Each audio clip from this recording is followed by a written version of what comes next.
सबसे पहले तो जो बड़ी खबर है वो ये है कि ईरान ने अब जवाबी कार्रवाई की है अमरीकी अड्डे पे। अमेरिका ने 2 मरतबा और बाज़ रिपोर्टों के मुताबिक 3 मरतबा ईरान की जो बंदर अब्बास का इलाका है, बंदरगाह वहाँ पे अटैक किया, जिसे जनूबी ईरान भी कहते हैं। ईरान ने बार बार वार्निंग दी और उसके बाद फिर ईरान ने एक जवाबी हमला किया है।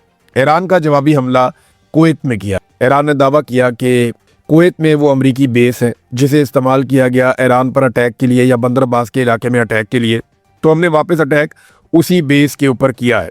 अलैहिस्सलाम वहाँ पे एक एयर बेस है, ज़्यादा इम्कानात ये है कि शायद उसके ऊपर ईरान ने कोशिश किया अटैक करने की। अमेरिका का मौक़िफ़ कुछ और है, ईरान का मौक़िफ़ कुछ और है। ईरान ने कहा जी हमने जो हमला किया वो कामयाब हुआ और उसमें हमने नुकसान पहुंचाया, जबकि अमेरिका का मौक़िफ़ ये है कि हमने ईरान को नुकसान पहुंचाया और ईरान की जानिब से 1 मिसाइल और 5 ड्रोन जो दागे गए उन सबको फिजा में तबाह कर दिया। ये सेंटकॉम का ये मौक़िफ़ है। अब हकीकत क्या है, ये पहले भी अमेरिका अपना नुकसान छुपाता था और ईरान जो है वो भी अपना नुकसान कम करके बताता था, और अमेरिका ईरान का नुकसान ज़्यादा करके बताता था, और ईरान जो है वो अमरीकी नुकसान के ऊपर भी सबूत देता था। तो अब मामला ये है कि आने वाले दिनों में पता चल जाएगा कि कुवैत में अमेरिका को नुकसान हुआ या नहीं हुआ, लेकिन ईरान ने बड़े लंबे टाइम के बाद, लगभग 2 महीनों के बाद वापस एक जवाबी कार्रवाई की है जंगबंदी के बाद। और ये जवाबी कार्रवाई जो है इसमें इजाफा हो सकता है क्योंकि ईरान ने एक स्टेटमेंट भी यहाँ पे जारी किया है, और ईरानी क़यादत ने एक आला सतही मीटिंग के बाद ये बाकायदा ऐलान जारी किया है कि अगर अमेरिका ने दोबारा हमला किया जनूबी ईरान पर तो फौरन शदीद रद्द-ए-अमल आएगा। इसका मैकेनिज्म बना लिया गया है। देखिए, इसको आप समझें कि ईरान ने होल्ड कर लिया था अपनी पूरी फोर्सेस को और उन्हें ये आगाह कर दिया था कि कोई भी हमला करने से पहले इजाज़त लेनी पड़ेगी। लेकिन जब हमला हो जाता है और एक जंग वाली सिचुएशन शुरू हो जाती है तो फिर ईरान इसको खुदकार सिस्टम पे डाल देता है कि जैसे ही हमला हुआ आपने फ़ौरन जवाबी कार्रवाई करनी है, फलां जगह पे कार्रवाई करनी है, आपको किसी हुक्म की ज़रूरत नहीं होगी। फिर ईरान में ये प्रॉब्लम भी है कि उनकी क़यादत को निशाना बनाया जाता है, चाहे वो फ़ौजी क़यादत हो, चाहे सियासी क़यादत हो, चाहे मजहबी क़यादत हो, तो निशाना बनाया जाता है। तो वो करते ये हैं कि वो अपने 2-2, 3-3, 4-4 बंदे नॉमिनेट कर देते हैं कि अगर मैं शहीद हो गया तो ये आ जाएगा, इसके बाद ये आ जाएगा, इसके बाद ये आ जाएगा। तो वो सिस्टम को जो है वो ऑटोमेटिक कर देते हैं, एक ऐसे निज़ाम को बना देते हैं जिसमें गुंजाइश नहीं रहती उनके दुश्मन के पास कि वो किसी तरह से फौरी तौर पे मामले को कंट्रोल करे। तो अब ईरान शायद उसी मुकाम पे पहुंच गया और उनकी क़यादत ने ये फैसला किया है कि अगर अमेरिका ने अब दोबारा जनूबी ईरान के ऊपर अटैक किया तो फ़ौरन शदीद रद्द-ए-अमल आएगा। उधर डोनाल्ड ट्रंप को इस बात पे गुस्सा है कि वो निकालना चाह रहे हैं अपने करीबी टैंकर्स को, ऑयल टैंकर्स को, अपने दोस्तों के ऑयल टैंकर्स को स्कॉट करके, और ये साबित करना चाह रहे हैं कि अमरीकी निगरानी में यहाँ से टैंकर्स निकल सकते हैं। अब अमेरिकन मीडिया रिपोर्ट कर रहा है कि ट्रंप इस बात पे बहुत गुस्से में है कि चाइना के जो ऑयल टैंकर्स हैं वो बगैर किसी स्कॉट के, यानी कोई सिक्योरिटी ना उनके आगे ना उनके पीछे, कोई बहरी जहाज या एयरक्राफ्ट उनको जो है स्कॉट नहीं कर रहे होते, वो अपना झंडा लगाते हैं। चीन के ऑयल टैंकर्स वो पहले आबना हुरमत में से गुजरते हैं, ईरानी उन्हें सलाम करते हैं, उसके बाद वो अमरीकी नाकाबंदी में से गुजरते हैं, अमरीकी उन्हें सलाम करते हैं और वो चले जाते हैं अपना तेल लेकर अपनी सरजमीन पे। इस वक्त तो सिचुएशन ये है।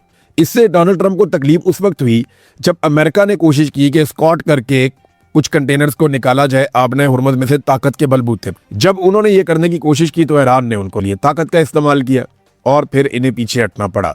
तो इस बात पे भी डोनाल्ड ट्रंप को बहुत तकलीफ है और वो बहुत गुस्से में है कि जनाब ये बगैर सिक्योरिटी के चाइना यहाँ से जा रहा है, हम सिक्योरिटी फराहम करने के बावजूद यहाँ से ऑयल टैंकर्स को नहीं गुजार पा रहे। देखिए, इसमें 2 बड़ी वजूहात हैं कि अमेरिका यहाँ से स्कॉट करने के बावजूद, सिक्योरिटी देने के बावजूद, हथियारों से लैस जंगी जहाज़ों को लाने के बावजूद यहाँ से क्यों नहीं गुजरा। वजह यह है कि ये आबना हुरमत स्ट्रेटेजिकली ऐसे मुकाम पर बनी हुई है कि यहाँ से जो मकामी लोग हैं उनकी मर्जी के बगैर गुजरना मुश्किल है, क्योंकि ये बहुत पतली हो जाती है इस जगह पे आके। एक तरफ ओमान है, एक तरफ ईरान है, और ईरान ने अपनी फ़ौज और अपनी कुव्वत वहाँ पे इकट्ठी की हुई है, चाहे वो नेवी है, चाहे वो थोड़ी बहुत उनकी एयरफोर्स है या उनके मिसाइल और ड्रोन्स हैं, वो उसकी निगरानी करते हैं। फिर समंदर में ईरान के पास कुछ ऐसे हथियार हैं जिनका तोड़ भी नहीं है।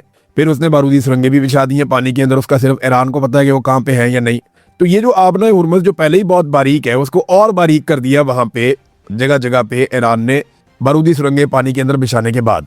तो अब एक बिल्कुल पतली सी एक राहदारी है जहां से गुजरना होता है बहरी जहाजों ने, जो ईरान ने रास्ता दिया हुआ है। अब वहां आप बड़े आराम से फायरिंग कर सकते हैं, शेलिंग कर सकते हैं, इवन मार्टर फायर कर सकते हैं। तो अमेरिका के लिए बहुत मुश्किल है कि ऐसे टैंकर्स को वहां से लेकर चले जाएं जिनके अंदर तेल भरा हुआ है, क्योंकि वो तो पहले ही खतरे में होते हैं और ईरान वहां पे हथियार लेकर बैठा हुआ है। तो नंबर 1 जो स्ट्रेटेजिकली जिस जगह पे ये आबना हुरमुज़ है, ये ईरान के लिए एक ऐसा पॉइंट है जहां पे उसकी बालादस्ती है, और अमेरिका के लिए एक ऐसा पॉइंट है जहां पे वो वीक है, दूसरा, अमेरिका जो और अमेरिकन फौजी जो है वो हज़ारों मील दूर से आए हुए हैं, जबकि ईरानी फौजी यहीं पे रहने वाले मकामी है। उन्हें हथियारों की सप्लाई भी बड़े आराम से हो जाती है, उन्हें नए फौजी भी बड़े आराम से मिल जाते हैं, उन्होंने पीछे बहुत दूर जाना भी नहीं है, उन्हें रेस्क्यू भी बड़े आराम से किया जा सकता है, उनके अस्पताल भी करीब है। तो बहुत सारी चीज़ें जिनमें ईरान को एज हासिल, अमेरिका को नहीं है। तो ये वो वजूहात है कि ईरान बड़े आराम से, और बहुत सारे जितने भी जंगी माहिरीन हैं आलमी सतह पे वो बार बार कहते रहे कि ईरान ने वो चीज़ पकड़ ली है जिसे ताकत के बलबूते पे आप खाली नहीं करवा पाएंगे। वो पूरा एक मुल्क है, वहाँ लगभग 9-10 करोड़ लोग रहते हैं और उनमें से बेशतर लोग लड़ने के लिए तैयार हैं। लोगों ने अपने नाम भी लिखवा दिए थे। तो ये एक बड़ा पंगा है अमेरिका के लिए। अब अमेरिका के पास एक और रास्ता ये है कि ओमान बहुत ज़्यादा कॉपरेशन करे, क्योंकि देखिए आपने हुर्मुज़ के इस तरफ अगर नीचे वाली साइड पे ईरान है तो ऊपर वाली साइड पे उसके ओमान भी है। ओमान को डोनाल्ड ट्रंप ने धमकी लगा दी, अल्फाज बड़े नामुनासिब है, तो अरब ममालिक को वैसे इसका नोटिस लेना चाहिए। काबीना का इजलास हो रहा था, वहां पे डोनाल्ड ट्रंप ने जो अल्फाज इस्तेमाल किए वो ये है कि अगर आपने हुर्मुज़ के मामले पर वो सही रवैया नहीं अपनाते तो उसे हम तबाह कर देंगे ओमान को। ओमान के बारे में उन्होंने कहा। हालांकि ओमान अमेरिका का इत्तहादी है, लेकिन ओमान ने अक्लमंदी ये की कि उसने बगैर मंतक के लड़ी जाने वाली इस लड़ाई का हिस्सा बनना जरूरी नहीं समझा। उसको लगा ये गैर जरूरी लड़ाई है, वो इसका हिस्सा नहीं बना, और उसने अमेरिका को वो फैसिलिटीज नहीं दी जो कुछ और ममालिक ने दे दी। उन्होंने उसके नताइज भी भुगते। तो ओमान क्योंकि बहुत करीब है ईरान के, उसे बहुत नुकसान हो सकता था, तो उसने अपने आप को बचाया इस सारी गैर जरूरी लड़ाई से। अब अमेरिका को गुस्सा आ रहा है कि ये हमारे लिए क्यों नहीं लड़ता, या ये हमारे लिए कुर्बानी क्यों नहीं दे रहा, या ये हमें सपोर्ट क्यों नहीं कर रहा है। ओमान जो है वो सुलह के अंदर किरदार अदा करने को तैयार है, लड़ाई के अंदर किरदार अदा करने को तैयार नहीं है। नादरीन, आज़ाद कश्मीर से खबर है, और वो ये है कि शौकत नवाज मीर साहब को गिरफ्तार कर लिया गया। जो चंद मेन लोग हैं जॉइंट अवामी एक्शन कमेटी के, और जो लोग मीडिया पे भी सबसे ज़्यादा आते रहे, या जिन्हें आप फेस कहते हैं जॉइंट अवामी एक्शन कमेटी का, उनमें से एक शौकत नवाज मीर साहब हैं। इनकी मुजफ्फराबाद में किताबों की एक दुकान है, और इनको बतौर लीडर आगे लाया गया था अवाम की जानिब से, और ये अवाम के मुतालबात के हक में डटे हुए थे। शौकत नवाज मीर साहब जो है वो मुजफ्फराबाद में कहीं पे रूपोश थे। जब छापे मारे जा रहे थे, इनको गिरफ्तार करने की कोशिश की जा रही थी, तो रावला कोर्ट के अंदर जो इस वक्त एहतजाज चल रहा है, वहाँ पे जॉइंट अवामी एक्शन कमेटी के ओहदेदारान ने शौकत नवाज मीर साहब से दरख्वास्त की कि जनाब आप पहुँचें और रावला कोर्ट में आए। यहाँ पे आवाम जो है वो आपका इंतज़ार कर रही है, ताकि यहाँ से हम कोई लायामल बनाए और आगे की तरफ अगर मार्च करना है या आगे बढ़ना है तो वो कार्रवाई की जाए। अब शौकत नवाज मीर साहब जो हैं वो जहाँ पे छुपे हुए थे वहाँ से निकले, और फिर उन्होंने रावला कोर्ट की तरफ बढ़ना शुरू किया। अब ये अलग अलग रास्तों से आ रहे थे, कुछ खुफिया उनको जाना पड़ रहा था। फिर रास्ते में उन्होंने एक जगह के ऊपर, क्योंकि जगह जगह नाके लगे हुए आप जानते हैं, और दूसरी बात यह है कि ये खबर भी बाहर आ गई थी कि शौकत नवाज मीर साहब को रावला कोर्ट में बुलाया गया और वो वहाँ पहुँचेंगे, तो सिक्योरिटी फोर्सेज भी मुतहर्रिक हो गई थी।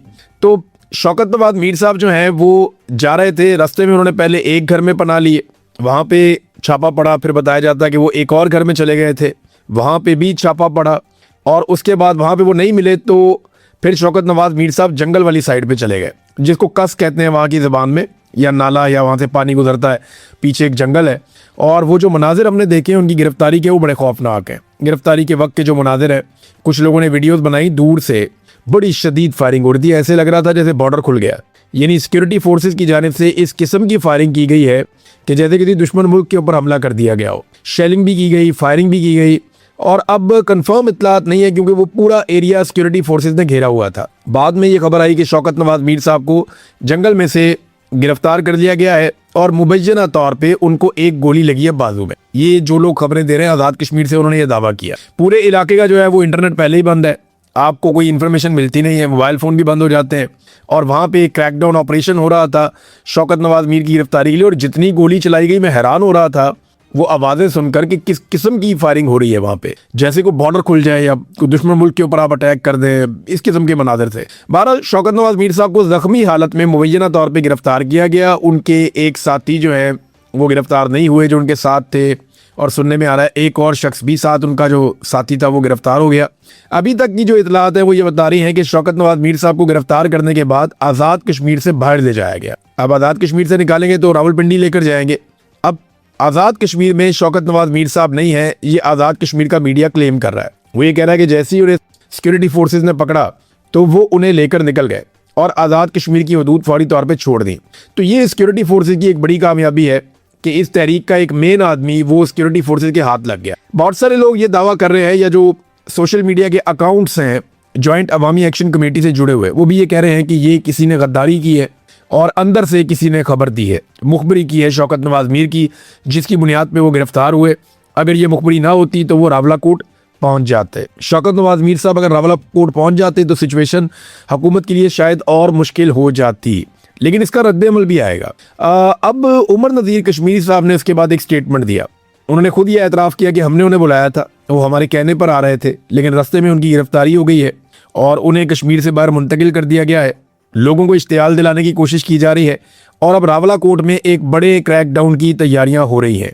पुलिस ने तरदीद कर दी है कि शौकत नवाज मीर को गिरफ्तार नहीं किया गया। अच्छा, ये बड़ा अलार्मिंग है, क्योंकि जब आपने किसी इंसान को लापता करना होता है जबरी तौर पे, तो फिर आप ये कह देते हैं कि पुलिस ने उसको गिरफ्तार नहीं किया, क्योंकि जिस शख्स को गिरफ्तारी डाल दी जाए फिर उसको मंजर आम पे लाना पड़ता है, उसे किसी ना किसी अदालत में पेश करना पड़ता है। अब शौकत नवाज मीर एक ऐसी शख्सियत है, अगर वो कश्मीर से गिरफ्तार हो जाते और पुलिस उनकी गिरफ्तारी डाल देती तो पुलिस को उन्हें अदालत में पेश करना पड़ता और इस मौके पर पूरा शहर बाहर आ जाता, बहुत बड़ी तादाद में लोग निकल कर आ जाते। तो इस सारी सिचुएशन को अवॉइड करने के लिए उनकी गिरफ्तारी को छुपा दिया गया और ये दावा किया गया कि उन्हें गिरफ्तार किया ही नहीं गया। तो अब इस वक्त कुल मिला के सूरत हाल ये है कि शौकत नवाज मीर साहब जख्मी भी हैं मुबैना तौर पर, और वो जबरी तौर पर उन्हें गुमशुदा किया गया है और इस वक्त आज़ाद कश्मीर की हदूद से उन्हें बाहर ले जाया जा चुका है। ये है जनाब शौकत नवाज मीर साहब की सूरत हाल। उमर नज़ीर कश्मीरी साहब ये कह रहे हैं कि गन पॉइंट पे शौकत नवाज मीर साहब से कोई बयान भी दिलवाया जा सकता है। उन्होंने कहा कुछ ऐसे लोग हैं जॉइंट अवामी एक्शन कमेटी के जिन्हें पकड़ा गया, फिर गन पॉइंट पे उनसे कोई बयानात दिलवाए गए और उनके बयानात को नशर भी किया गया। तो बहुत मुमकिन है कि शौकत नवाज मीर साहब से भी गन पॉइंट के ऊपर कोई स्टेटमेंट दिलवा दिया जाए, लेकिन उस स्टेटमेंट की कोई अहमियत नहीं होगी। कश्मीरी पीछे नहीं हटेंगे, उन्होंने ये कहा। फिर उन्होंने ये भी कहा कि हम में से अगर बाकी लोग मारे जाएं या पकड़े जाएं, फिर भी आपने अपनी तहरीक नहीं छोड़नी, आप अपनी तहरीक चलाते रहें और अपने हुकूक के लिए डटे रहें, खड़े रहें। तो नाज़रीन, पुलिस ने फिलहाल तरदीद कर दी है। और एक और चीज़ जो पता चली वहाँ पे जो मुजाहिरीन है उनकी जानिब से, कि वो कहते हैं जी ड्रोन्स भी आते हैं। अब वो लोकेट करने के लिए आते हैं, देखने के लिए आते हैं, जासूसी करने के लिए आते हैं, लेकिन ड्रोन्स का इस्तेमाल भी आज़ाद कश्मीर में धरने वालों के खिलाफ किया जा रहा है और क्रैकडाउन की एक तैयारी की जा रही है। बल्कि वहाँ तकरीर करते हुए जो मुजाहिरीन है उन्होंने कहा कि जनाब हमारे ऊपर क्रैकडाउन के लिए फोर्सेस लाई जा रही हैं, तो अच्छा है आप हमारे ऊपर क्रैकडाउन करें ताकि आप एक्सपोज हो जाएं और हमारे लिए भी अगले रास्ते खुल जाएं कि हम अपने एहतजाज को वुसअत दे सकें, आगे बढ़ा सकें। अब ये एक दुकानदार है शौकत नवाज मीर, ये कोई बहुत अमीर आदमी तो है नहीं, कोई बहुत जायदाद वाला आदमी नहीं है, कोई बहुत बड़ा सियासी ख़ानदान नहीं है, कोई बहुत ताकतवर आदमी नहीं है।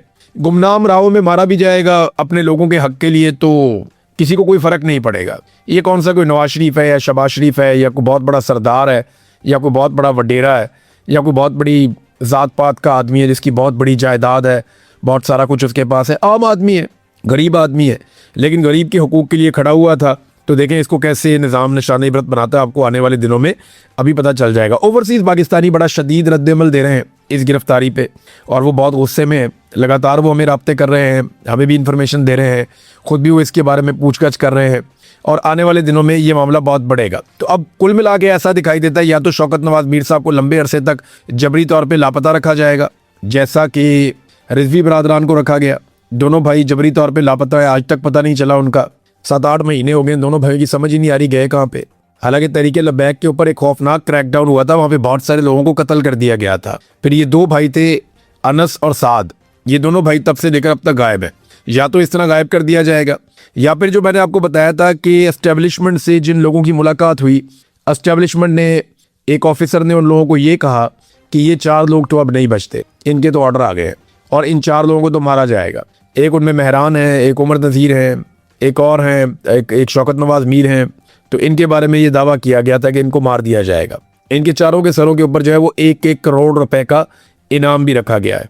तो अब देखना ये कि क्या किया जाता है। शौकत नवाज मीर साहब फ़िलहाल तो उनकी ज़िंदगी जो है उन लोगों के हाथ में है जिन्होंने उन्हें पकड़ लिया। उन्होंने फैसला करना है कि जबरी तौर पर लापता रखना